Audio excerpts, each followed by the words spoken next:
సోమరిపోతు సుబ్బయ్య ఒక funny and interesting కథ. రామాపురం అనే చిన్న గ్రామంలో ఒక వ్యక్తుండేవాడు. అతని పేరు సుబ్బయ్య. కాని గ్రామం మొత్తం అతన్ని సోమరిపోతు సుబ్బయ్య అని మాత్రమే పిలిచేది. ఎందుకంటే అతను గ్రామంలోనే అత్యంత సోమరి.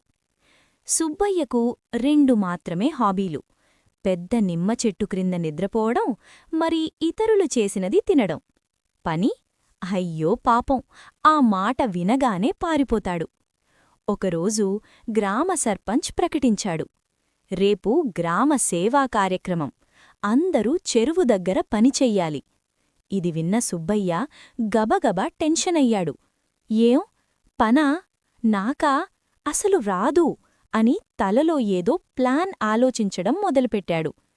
ఆ రాత్రే అతనికొక అద్భుతమైన సోమరి ఐడియా వచ్చింది.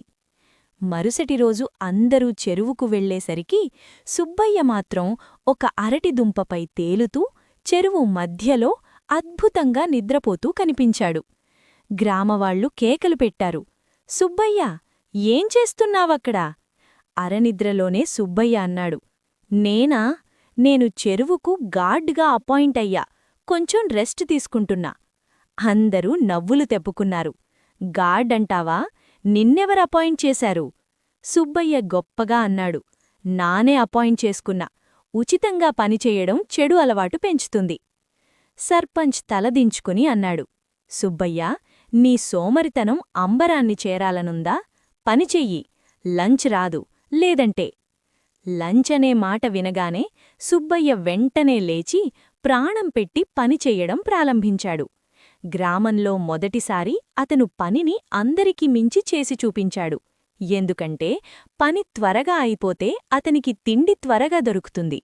సాయంత్రానికి చెరువు పూర్తిగా శుభ్రంగా మారింది. గ్రామవాళ్లు నవ్వుతూ చెప్పారు, సోమరిపోతు సుబ్బయ్య ఇవాళు శ్రమదాన సుబ్బయ్య అయ్యాడు.